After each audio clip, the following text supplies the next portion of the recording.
Bienvenue les amis dans ce nouveau numéro d'Objectif Russie. Aujourd'hui, on va vous présenter le parent pauvre dans ce groupe de la Tunisie, le Panama. Le Panama qui sera bien entendu pas le favori dans un groupe avec la Belgique, avec l'Angleterre et avec la Tunisie.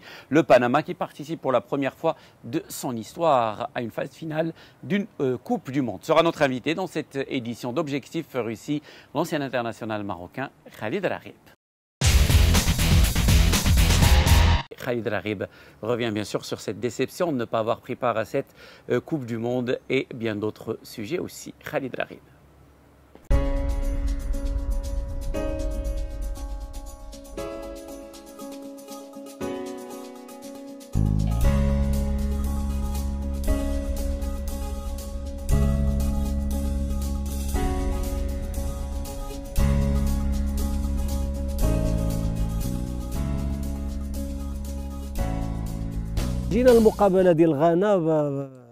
Je me rappelle encore, nous sommes venus de Casablanca pour le match face au Ghana.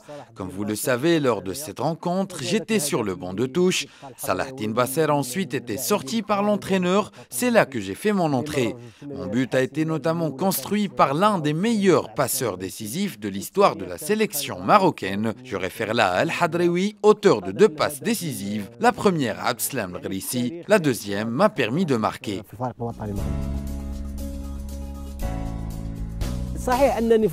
Il est vrai que j'avais souffert d'une blessure en première division lors d'un match face à l'Olympique de Khouribga.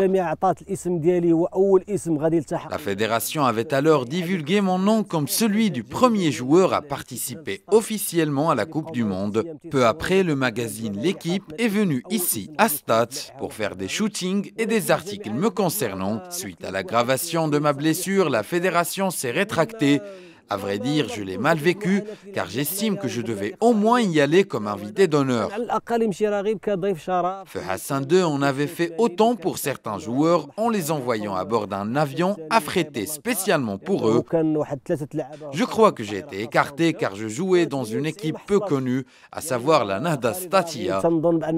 Aujourd'hui, j'ai encore et toujours l'impression que la fédération m'a lésé.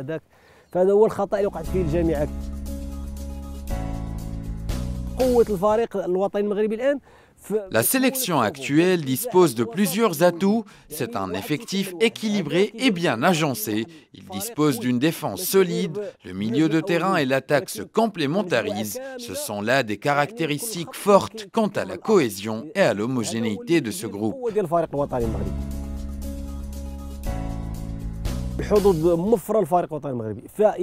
Je crois fermement aux chances de la sélection marocaine. Si on réalise l'exploit face à l'Iran, je suis sûr à 80% que nous allons accéder au deuxième tour. Personnellement, la rencontre que je redoute le plus reste celle-ci. C'est un match décisif. Si on arrache la victoire, les Lions seront d'autant plus confiants lors des 2 matchs qui les confronteront face au Portugal et à l'Espagne.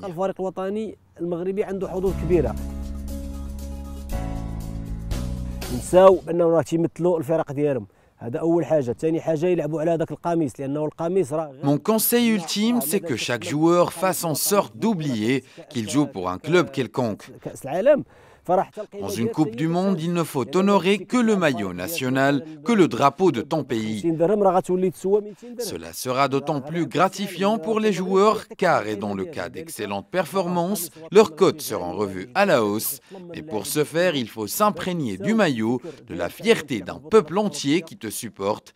Il faut oublier l'espace de cette compétition, toute appartenance au club, d'autant plus que le peuple marocain n'a pas célébré son équipe nationale dans une Coupe du Monde depuis 1998. Le meilleur cadeau que cette sélection puisse faire au peuple marocain est de passer au deuxième tour de la compétition.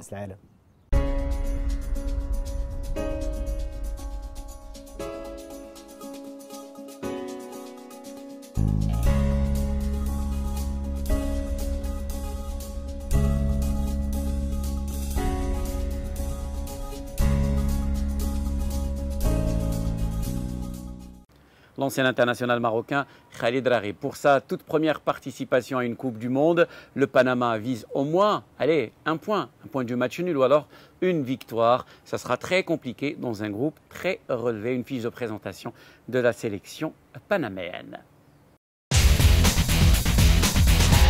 Le Panama s'est qualifié pour la première phase finale de Coupe du Monde de son histoire. Lors du premier tour qualificatif des éliminatoires nord-américaines et caribéennes, le Panama a terminé deuxième de son groupe avec 10 points derrière le Costa Rica qui a dominé le groupe B avec 16 unités. Lors de la dernière journée des éliminatoires de la Coupe du Monde 2018, le Panama a réussi l'exploit de battre le Costa Rica par 2-1 pour décrocher son premier billet pour la Coupe du Monde. En 10 matchs, l'équipe panaméenne n'a remporté que 3 victoires, subi 3 défaites et 4 matchs nuls. Au final, elle a fini 3e avec 13 points contre 21 pour le Mexique leader et 16 pour le Costa Rica. Blas Pérez est le joueur le plus expérimenté du Panama. Avec plus de 100 sélections au compteur, l'attaquant aux 39 buts tentera d'apporter son expérience aux Canaleros en Russie. Il faut dire que le joueur du Deportivo Municipal de Guatemala, âgé de 37 ans, a enfin pu réaliser un rêve, rejoindre la Coupe du Monde après avoir disputé la campagne de qualification pour la Coupe du Monde en inscrivant 11 buts au total. Nommé début 2014, le Colombien Hernan Dario Gomez est entré dans l'histoire du Panama en qualifiant le pays hôte pour sa toute première Coupe du Monde. Le Colombien disputera pour sa part son 3e mondial puisqu'il a déjà dirigé la Colombie en 1998 en France ainsi que l'Équateur lors de l'édition de 2002 en Corée du Sud et au Japon.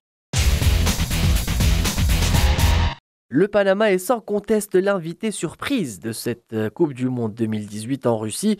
Dans un groupe difficile composé de l'Angleterre, de la Belgique et de la Tunisie, l'équipe est classée comme la plus faible du groupe G et même parmi toutes les équipes participantes à la Coupe du Monde. Novice à ce stade, une élimination dès le premier tour semble logique.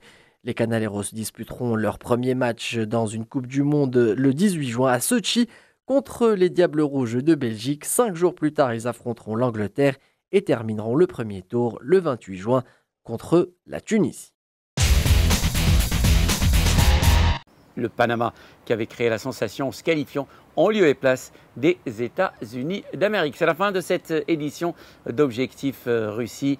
On se retrouve dans le prochain numéro. On vous présentera la Tunisie. On aura comme invité Nabil Maloul, le sélectionneur des Aigles de Carthage. Ciao les amis.